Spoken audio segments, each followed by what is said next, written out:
Today, we have the honor of hearing from our colleague, Professor Rabbi Dalia Marx, the Rabbi Aaron Panken Professor of Liturgy and Midrash at our campus in Jerusalem. Dr. Marx is a prolific author. She has published dozens of articles and books. Please visit her new and beautiful website, dalia-marx.com. Today, Professor Marx will speak to us about Eating Your Blessings, the special Rosh HaShanah meal. This is part of her popular Hebrew book, Basman Masaot Beluach HaShanah Yehudi, which was published in 2018 and is in the process of being translated into Spanish and German, with plans to translate it to English and Portuguese. Also, I want to mention that recently it was published as a Braille edition. Please welcome Professor Dalia Marx. But before, I want to ask Lisa Messenger to say some words before the session. So Lisa. Shalom, everyone. Welcome. Shana Tova. I'm grateful that technology is bringing us together today to sharing this great opportunity to study with Professor Rabbi Dalia Marx. And I want to thank Yoram for coordinating and conceiving of this fall library lecture series. As Yoram pointed out, this book has already had the blessing and honor of being published in 2 other languages, but not English yet. And so with Dalia, we are partnering to bring it to North America and all English speakers around the world through the CCAR Press. So I invite any of you who would like to be our partners in this endeavor to reach out to me. And I am so grateful that Dalia carries the Panken Professor title for our HUC-JIR Jerusalem campus and is our first endowed professor on that campus and is a true statement of strength of Reform Judaism in Israel and our connection to the land and the people and our studying as Reform Jews in Israel. So thank you so much for the opportunity to welcome and be with you all today, and Shana Tova. So thank you, Shalom from Jerusalem. I'm really, really happy to be here today with you, beloved colleagues, teachers, and students. Today I was at our college, at our campus for the last time before the siege. As you probably know, tomorrow we're going to begin a siege, which is going to be quite strange. Nobody really knows the rules, but hopefully we will manage. So I said goodbye for the last time to Faiz and to Salim. They said hello to all of you. Salim and I filmed Lisa. I just want you to know that the house, the interfaith house of prayer that we inaugurated in Jerusalem last year in the loving memory of Aaron Zichro Livracha. So we filmed that to a film that will be shown in the United States during the Chagim. Yoram asked me to speak about something that is related to my book that has to do with Rosh HaShanah. So I was thinking, what can be a good topic for today? I realized, we all realize that this year is going to be different from any other year that we experienced in our lifetime. And what we really need is a lot of blessings. So I wanted to talk about special blessings, the special blessings for Rosh HaShanah. And also the look is inward. So many of us will not have the opportunity to daven or to pray in synagogues, but we will experience some of the prayers at home. By the way, the noises that you hear is my dog. I'm not letting her out because she's gonna bark like crazy. So bear with me if you hear strange noises over here. Sorry about that. So we're gonna need a lot of blessings, and it's gonna be a domestic situation for a lot of us. And I wanted to talk about the special blessings, the simanim blessings that we do on Rosh HaShanah meal. And Abigail here had a fabulous idea how to use the Zoom opportunities that we have. and she created this poll. If you look down at your dashboard, you see poll, and we would like to ask you to fill which one of these food items you are used to eat in your family homes, and which blessings you are used to do. So please fill the poll, and then we will see where it takes us. So what is so special about these blessings, as opposed to other blessings that we have in our culture, in the synagogue blessings, for example, is that they are very, very sensual. They are very connected to the body. Yeah, we don't just say a sequence of blessing. We take a fruit or we take a food item, we look at it, so we see it, we hear the blessing, we touch it, we taste it, we smell it. So it's something that really incorporates the body. The dog wants to go out, thank God. All right, you know. So it's something that is very sensual. It happens in the body. Yes, it happens in the body. So there is something very special about these blessings, and also the difficulties that we encounter with these blessings are especially felt in that sense. So what I would like to do today is to take us through 6 phases in the evolvement, in the development of the blessings of the food. And please feel free to ask questions on the Zoom, or to add food items that are not in the poll in the Zoom. So let me share, but before I share, I want to say something about how I'm going to share stuff. I prepared a worksheet, like a source sheet in Sefaria. This is a great resource for all of us, Sefaria. It is also, I'm a little bit ambiguous about it. I have to admit, I spoke with my students about it yesterday. I'm a little bit ambiguous about it because they don't necessarily include sources and texts that were created in our movement and in similar movements and non-Orthodox movements. Sometimes they have secular people, but not Reform, conservative, reconstructionist. So some of my friends here in Israel boycott them. I don't like to boycott things or people and institutions. Instead, I want to be there. So if we are there, and if we create stuff and incorporate stuff in Sefaria, maybe we will, in a way, occupy it in a positive way. I'm saying in a positive way. So let me share. Let me share my source sheet just a second to see how I do that. Yeah. So the first phase in the evolvement of the blessings for Rosh HaShanah takes us all the way to the 5th century before Common Era. The Shavei Tzion, those who returned to Zion from the exile in Babylon under the leadership of Nehemiah. And Nehemiah gathers the people. We read it in Nehemiah chapter 8 in the Bible. He gathers the people and he reads on Rosh Hashanah. Later on, it becomes a little bit unclear if it's Rosh Hashanah or Sukkot, but that's not what should concern us right now. He gathers them together on Rosh Hashanah and he reads from the Torah to them.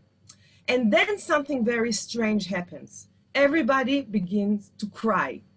Why are you crying when you hear the words of Torah? So there are two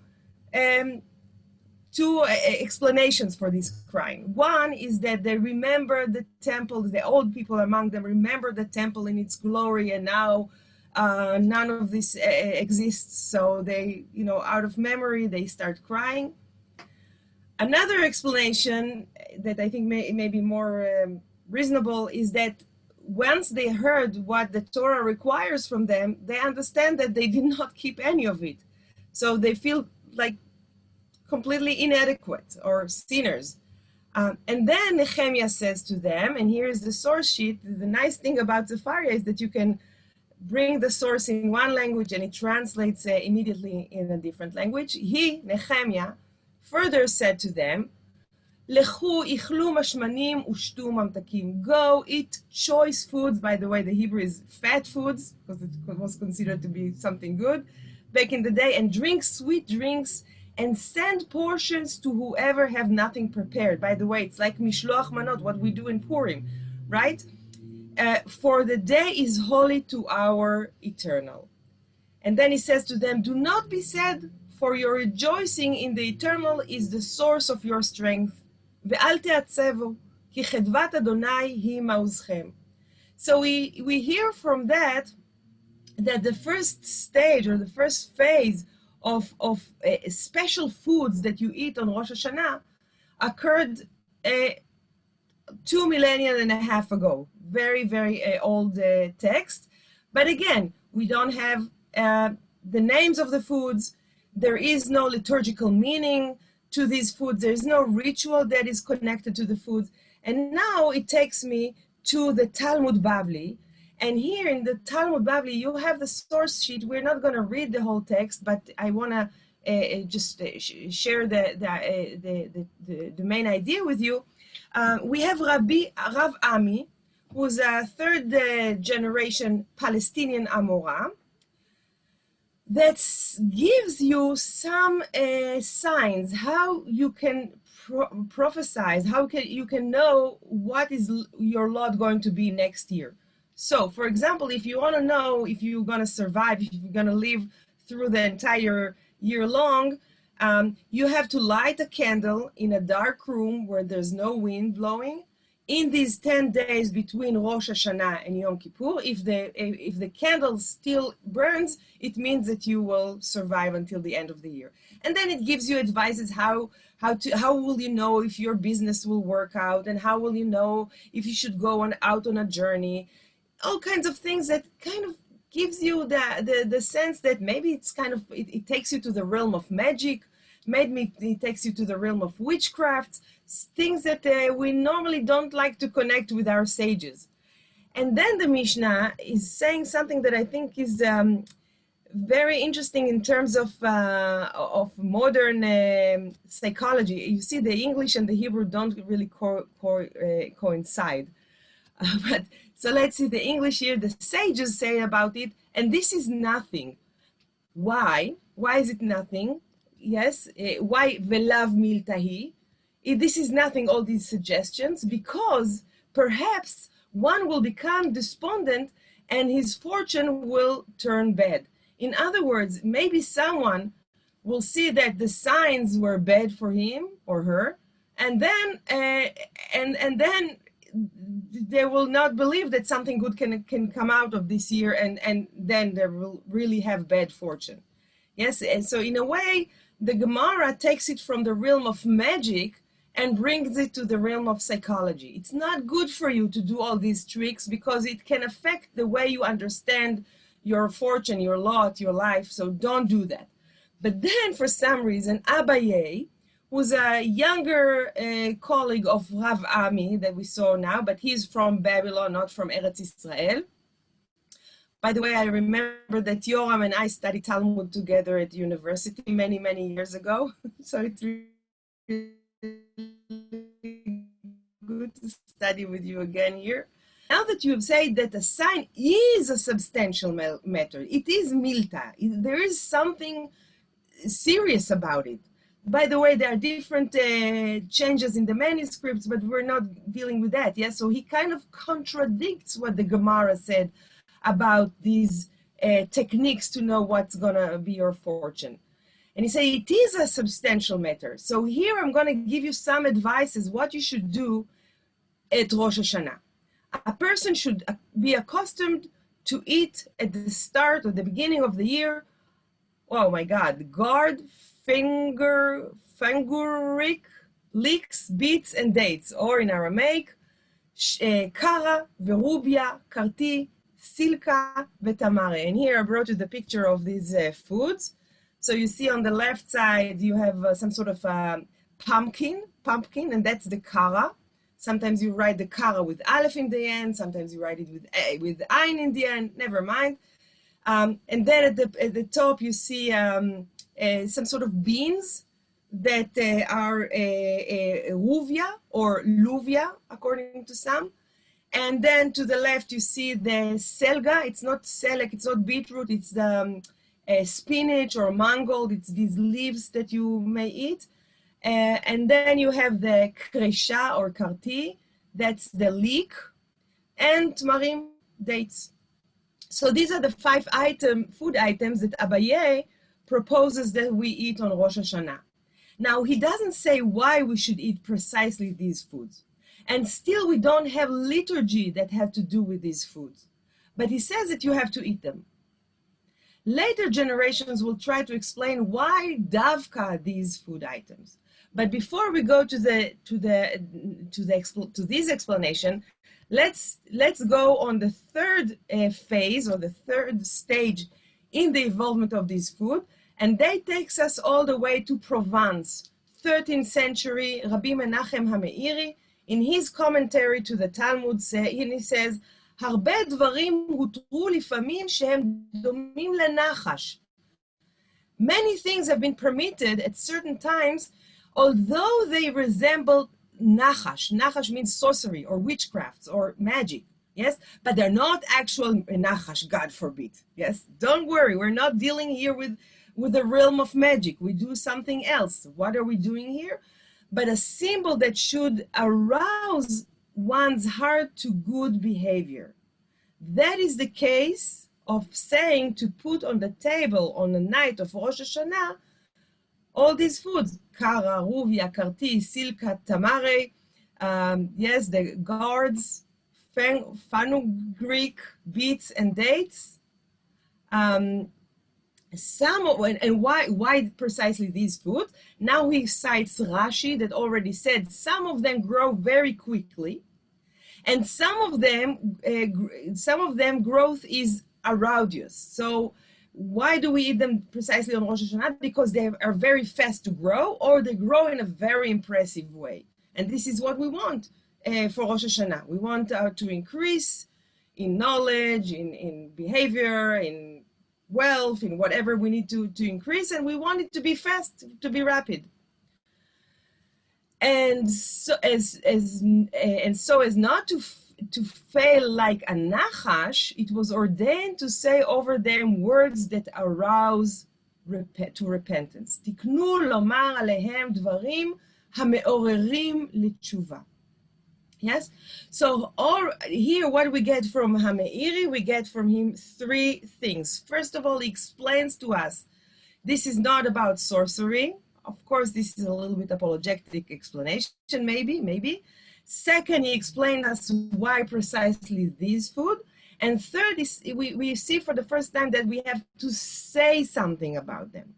We have to recite special words of prayer or special words of knowledge and wisdom over these food items in order to לעורר את הלב לתשובה, to arouse the heart for repentance. So that was stage 3. We already know what are the food items that we need to eat, and we already know that we have to say something over them and what is the function of the eating of these food items. I move to the 4th stage, and here for the first time we see the actual blessings. And I read from the Tur, Rabbi Yaakov Baal HaTurim, who lived in the 14th century.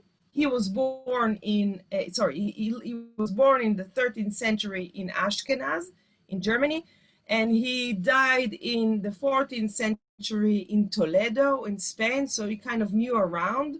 He knew the Jewish communities across the globe, and he, where Jews dwelled at that time, and he's explained, he cites Abaye, who brought us these food items. And now he says we have to say special blessings over them. So, Ruvia, ירבו זכויותינו, may our merits increase. Where do I see that? Yeah, may our marriage should increase. What about karti? ייכרתו כל אויבינו, all our enemies should be cut off. So you see what he's doing here? He's using the names of these food items, and the names of the food items sort of brings him, reminds him of blessings. Yeah, so Ruvia comes from harbe, many, multitude. So the rubia is yirbu zchuyotenu, our marriage should increase. Karti yikartu kol oivenu. Salki yistalku kol oivenu. May all our enemies be removed or sent away. Tamare yitamu. May all our enemies be finished, yes, etc. And then, why do we eat the squash? Why do we eat the kara or kare? Because it's quick to grow. And from this grew the various customs. Yes, so what the tool gives us is, first of all, he consolidates the Talmudic custom to eat these special food items, and he adds to them special brachot that has to do with the words, the sound of the words. It's not really a scientific etymology, but it has to do with the sound of the word. Now we know that in some of these food items have to do with the sound of the word. Some of them have to do with the taste, like apple and honey. By the way, nobody jumped yet because we don't have apple and honey yet. Yes, it's not in the text so far. So some of them has to do with the taste, and some of them has to do with the shape of the food. Yeah, for example, I think the most typical example is the pomegranate that has many little grains, and may our zchuyot be so many as the grains in the pomegranate. And another thing that Hatur helps us to learn, he says, every place according to its custom. So he already acknowledges the fact that in different communities, you have different food items for Rosh Hashanah and maybe even different blessings. Yes? So what do we see here? These 5 food items that we have, the kara, that is to say the pumpkin, and the leek, and the dates, and the beans, and the spinach. These are still the main food items that you find in Sephardic Rosh Hashanah meals. Yes, now everybody also have apple and honey, but and then he continues and it says in Ashkenaz, that is to say in Germany, where they are accustomed to eating sweet apples with honey at the beginning of the meal. Yeah, so here for this the first time we hear about apple and honey. Actually, this is not the first time because we already saw it. You don't have the source before you, but in the Machzor Vitry, which is 12th or 13th century France, then they emphasize that you have to eat red apples. I don't know why dafka red apples, but they said red apples. So in Ashkenaz, you eat apples, sweet apples, and what you recite over it is, let this new year be sweet for us. Shetitchadesh alenu shana tova. And in Provence, they are used to bring all types of novelties to the meal, all types of new foods maybe to the meal, and they eat a sheep's head and lung to say, let us be the head and not the tail. Yes, it's not very much for a vegetarian like myself, but sometimes in my family we curve a head of a fish from tofu or something like this. So to have that, but not to have to see the eye of the fish and what have you. And then they mention our teacher Rabbi Meir of Rothenburg, who was accustomed to eat the head of a ram, of all things, to commemorate the ram of Isaac. So you see already, now we have blessings and we have different customs according to different communities. And that was actually recorded in the halacha, in the legal law, in Shulchan Aruch. Now you know that Shulchan Aruch, by Rabbi Yosef Karo, he didn't think much of Shulchan Aruch. He didn't think that it is a very important book. His main book was a Bet Yosef. Shulchan Aruch was for, everybody, not for extremely scholarly people. But why it became such an important book? Because after he wrote his rulings, his Sephardic rulings, you have the Hagahot, the editions of Rabbi Isserlich that represents the Ashkenazic world. And in that sense, you have the Sephardic ruling and the Ashkenazic ruling in one place. So what Rabbi Yosef Karo says, דברים שנוהגים לאכול בראש השנה, בו סימנים, foods item that one eats on the night of Rosh Hashanah, and then he says, one should eat on Rosh Hashanah night beans, leek, beets, dates, and pumpkin. These are the same things we saw before, just a little bit different translation.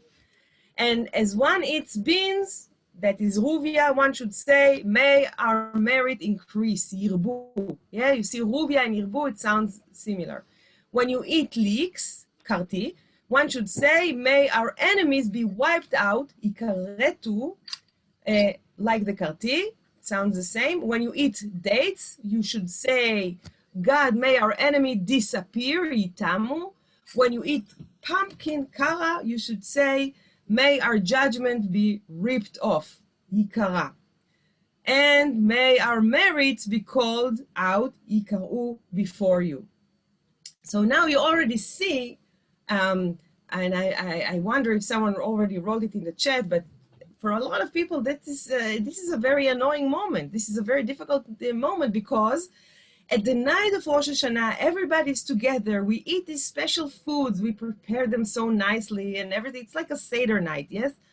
And we want to say blessings, but what are the blessings that we're saying? We're cursing others, yeah? Do we really need to curse others in order to feel blessed? We will get to that in a second.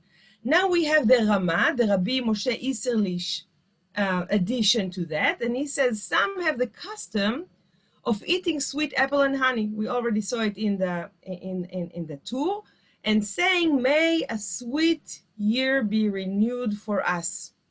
This is what we do, say the Rama. That's what we do. We Ashkenazic Jews, just that's what we do. And now we hear for the first time about the rimon, the pomegranate. Some eat pomegranate and say, may our merits be as many as the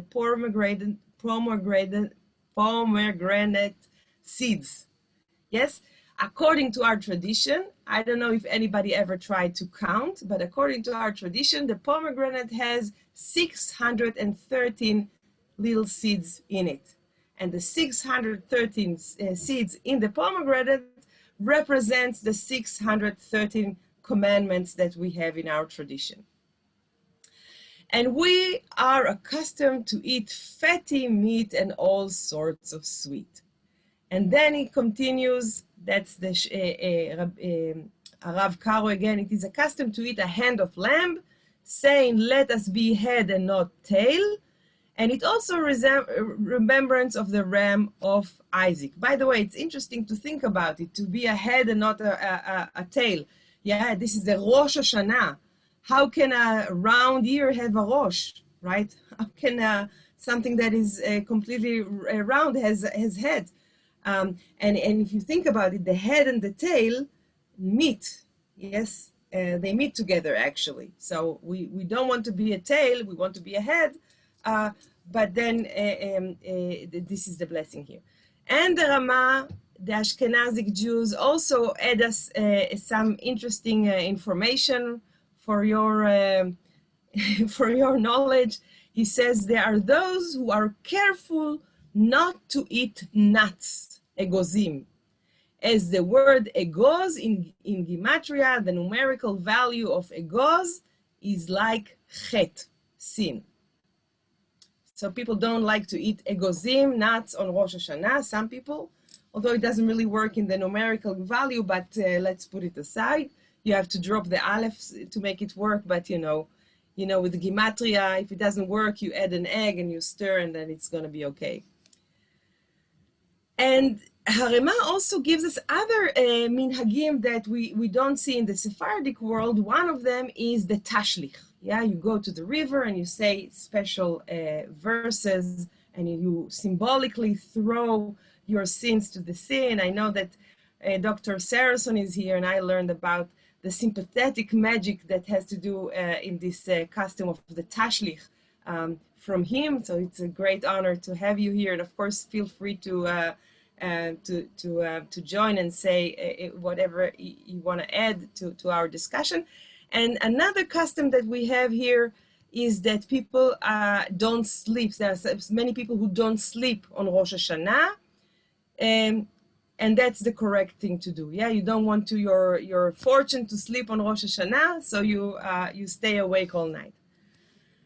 That takes us to the fourth stage, that we have designated food items and we have blessings. What we try to do in the Israeli Reform Siddur, I can show you the draft. The real thing is going to be much nicer.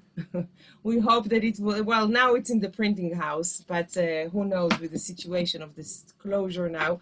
We are supposed to inaugurate it on Simchat Torah, but maybe it will be for Hanukkah, who knows.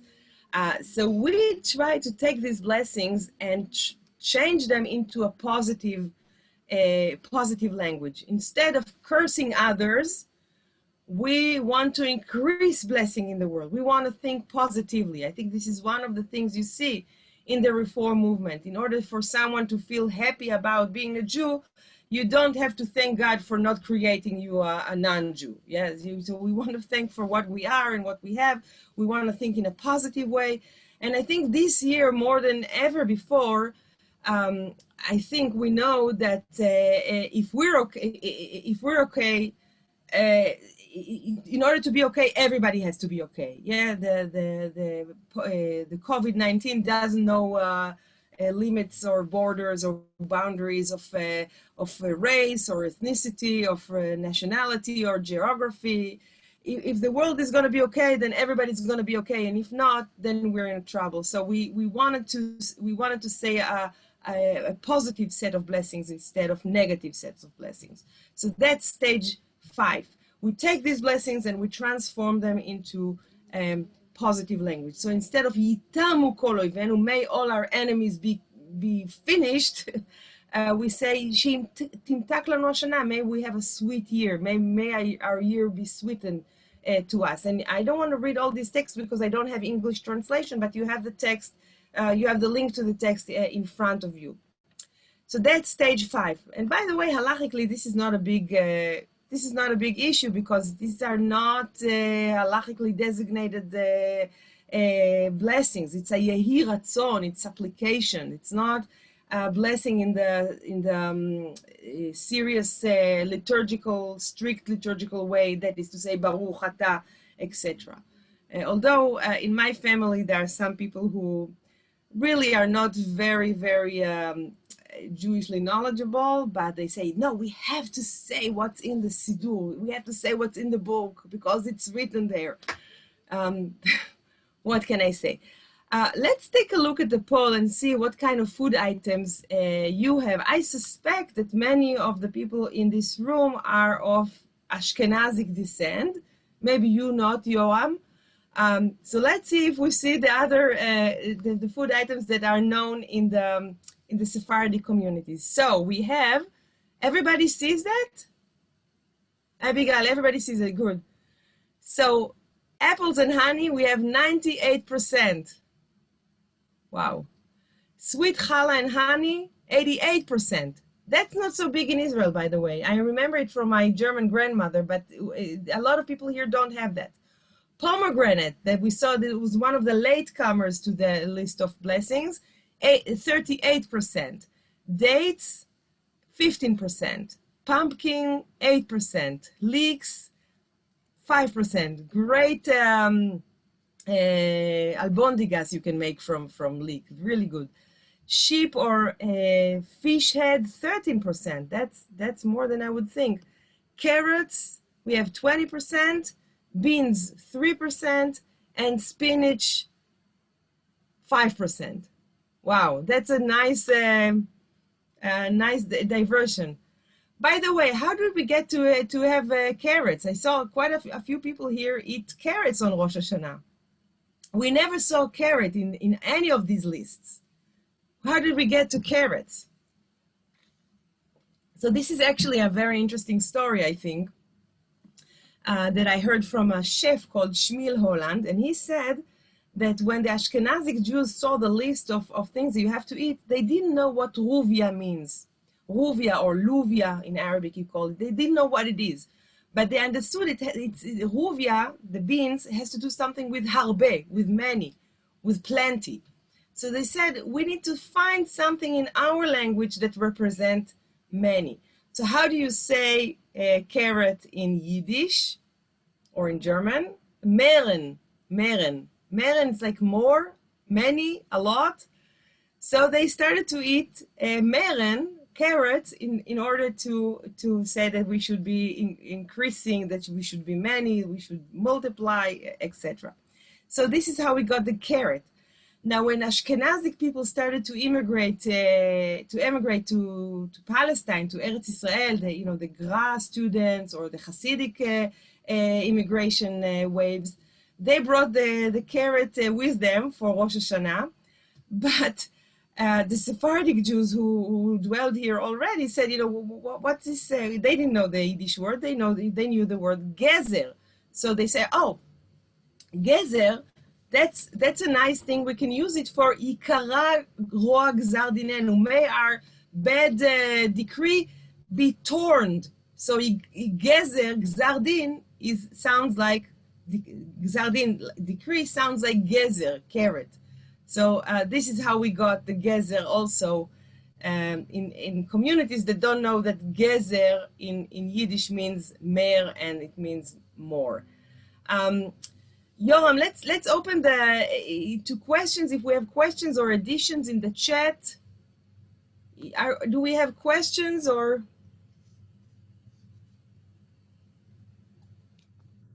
I had a quick question. I didn't see any questions on the chat. So we see people say not fish head, but fish. Other people agree.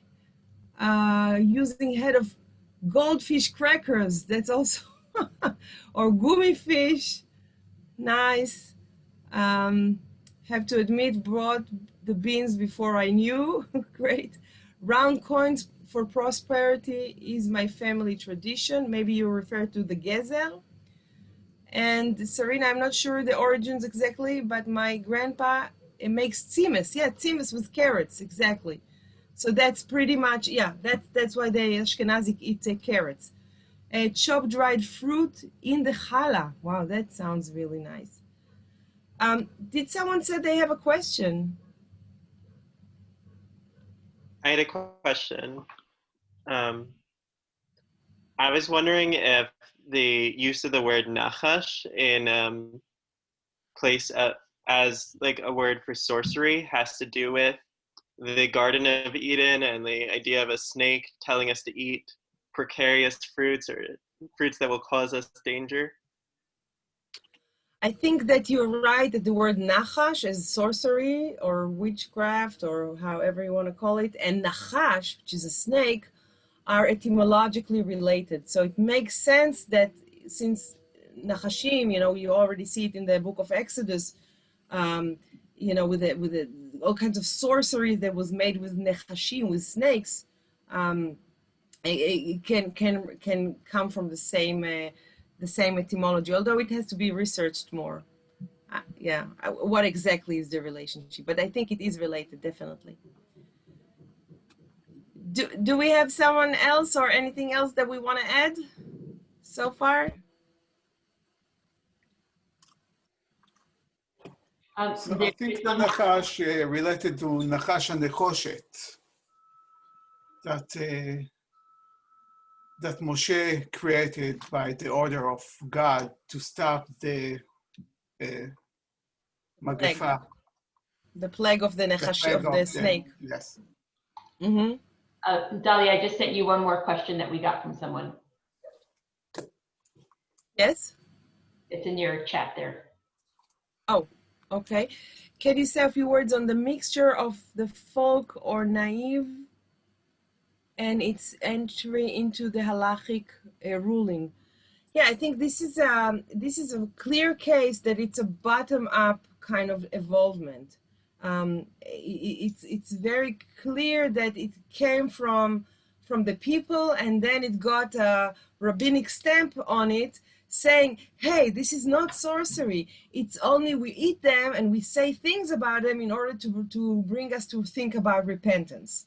Yes, it's not that we eat them because there's something magical about them. But it seems like an afterthought. After people started eating these food items, we already see it in Abaye's suggestions in the Talmud Bavli. It received this explanation, this later explanation. And Andrew says, it is clear that eating these foods is quite an old custom, but did did the tradition of a Seder, when did the tradition of a Seder begin? I think you can see it already in the, I'm not sure when it began, but I think you can already see it in the medieval writings of Hatur in the 14th century, that he speaks about special setting of a meal with special designated blessings that are recited over these foods. So I don't know how far back it goes, but it definitely the 14th century. And Cheryl writes, will you talk more about the tashlich? How this kind of magic acceptable? Yeah, well, the tashlich is a whole different topic, but again, it in a way belongs to the same realm of things that you do. You don't just recite, but you do physically. You go to the river and you throw, or symbolically throw. This is a big debate if you really throw things from your pockets, breadcrumbs, or you just empty your pockets as if you do that, because you're not supposed to carry stuff during the Yom Tov. And symbolically, by doing it, you teach yourself what you want to achieve. Yes, many of us are audio learners. We hear something and then we learn it. Many of us are visual learners. We see something and we learn from it. But I think all of us are learning well when we actually do something, when it happens in our body. When we say slach lanu, mechal lanu, yeah, we beat on our chest. We teach ourselves that this is what we should be doing. We're asking for forgiveness. When we close our eyes and we say Shema, we say, oh, we need to concentrate on hearing, so we close our eyes. So it's the same with the tashlich. You show yourself that you want to throw from you all the things that you want to discard, that you want to get rid of, and by doing that, you teach yourself how you should lead your life. And in a way, this is the same with the food items. Yeah. You eat these tmarim and you pray for the troubles to be yitamu, okay, to be over. Yes, and you eat the pomegranate and you want to convince yourself that you should be that you should have many mitzvot, or you should be pious, full of commandments like the pomegranate. You eat apple and honey, and you feel the sweetness of this food. Today we had a lechaim at HUC in Jerusalem, the few people who were on campus. And, none of us was, to be honest, extremely happy because of the situation, honestly speaking. Yes, but you feel the taste of the honey and it does something to you. It does something, it sort of goes around your cognitive system. It touches something that is very genuine and very old and very primal, I would say, very basic in our human existence. Yeah, so you teach yourself by consuming these foods. You see the food, you say the blessing, you consume the food, you feel the taste of it, and that sort of enacts the special thing about it. Someone said cauliflower, or another had, oh, wow. Abigail, would you read this whole text, because it's going to take me a long time until I go over it. Okay. So when you talk about heads, some people say we can have a head of a lettuce, or head of cauliflower, or head of cabbage. Definitely, yes. I don't want to see dead animals on my plate any day, but definitely not on Rosh Hashanah. But that's, of course, just me. So what do we have here? Yeah, the tashlich on Micah, yeah. בתשליך במצולות ים כל חטאותינו. This is based on a verse from from Micah. This is true. Is there anything, Abigail, that we have to? No, I think he was just sharing the source material there. I see. Okay. Not a question exactly. All right. So Andrew is writing, I'm wondering about the Kabbalistic influence that sees eating fruits and vegetables as part of a tikkun. I know that this is an influence of creation of a Tu B'Shvat Seder in medieval time. That's right. You know, the Lurianic Kabbalistics, they created the Tu B'Shvat Seder, and they sort of took it one step further than Rosh HaShanah Seder. I was wondering if I should speak about it or not, but this is actually really interesting. So they had all these food items divided according to different stages of the creation. Foods that have seeds, foods that have non-edible peel and fruits that you can eat the whole thing.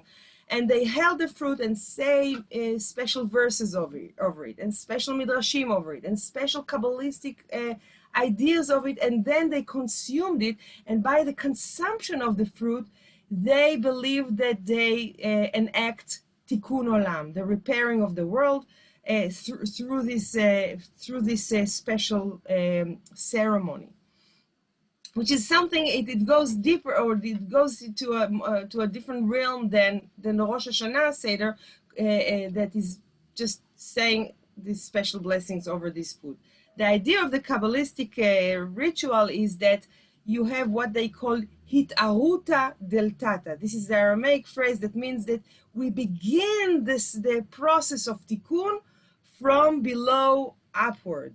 Yeah, we, by our human deeds here on earth, can cause the higher power of the divine to start moving toward tikkun olam. So that's the idea about I think the Seder Tu B'Shvat.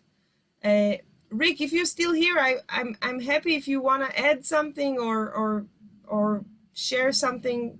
I'm still here. Yes. I mean, I think Andrew asked a very interesting question. I think from a phenomenological point of view, what is primary is simply that people are using food and things in their experience, if you will, to do things with.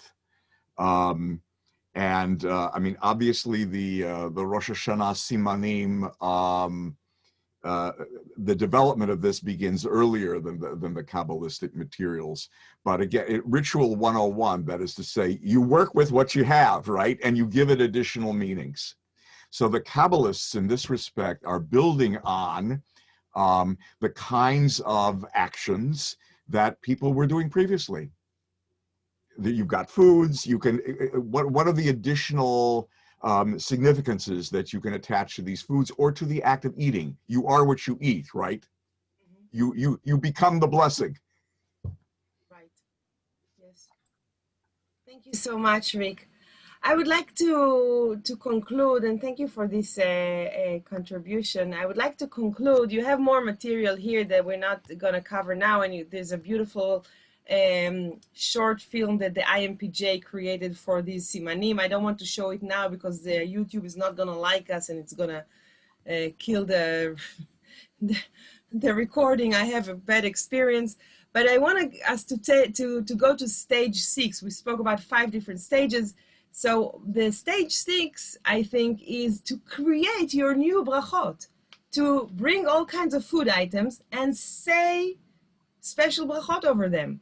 Yeah, so I know that in America, a lot of people eat celery, and they talk about raisin and celery. They talk about raisin celery. We sometimes eat shumah. This is a fennel, and we talk about Shnat Shmira, a year of, to be protected, and all kinds of other blessings. But there's one blessing that I do want to read now, and it was created just a few days ago by my colleague Oded Mazor. Rabbi Oded Mazor here in Jerusalem, and today a lot of us are talking about lemon and lemonades, and when life gives us lemons, we should prepare lemonades, and this year more than anywhere, any time before. So he created this blessing, then I think it's a beautiful one, and let us read that, and then maybe we can conclude. May it be your will, Yah, our God and God of our fathers and mothers, that we renew our strength over the coming year. May it be a good one, so we will be able to find the capacity to repair, improve, and better our surroundings and ourselves. May we see that even the hardships can offer a chance for growth, even a lack an opportunity to give. May we feel the bitterness and not deny it, yet may we also hope and act to sweeten the harsh judgment. Yeah, להמתיק את הדינים. In Hebrew it sounds really nice. Our pain, our world. May we find in every moment what it has to offer for good. And then he cites from Exodus, Vayoreu Adonai etz, and God showed him a tree, and he cast it into the waters, and the waters were made sweet, right? This is a situation where the water was mei mara, the water were bitter, and Moses made them sweet. There God made a statute and an ordinance for them, and there God tested them. So Shana Tova to you and to yours and to everyone that you care for, and may this year be a year of many blessings and many zchuyot. Amen. So thank you, Dalia, and thank you for your beautiful lecture. And I want to wish everybody Shana Tova. And thank you for joining us today. Thank you. Thank you, all of you. I miss you a lot. I hope to be able to see you soon. Come for a visit. Well, tomorrow we're beginning the siege here, the closure. So it's gonna take a while. טוב, שנה טובה. Shana שנה Tova. טובה לכולם. שנה טובה. Lisa, of course, תודה. Shana Tova. A sweet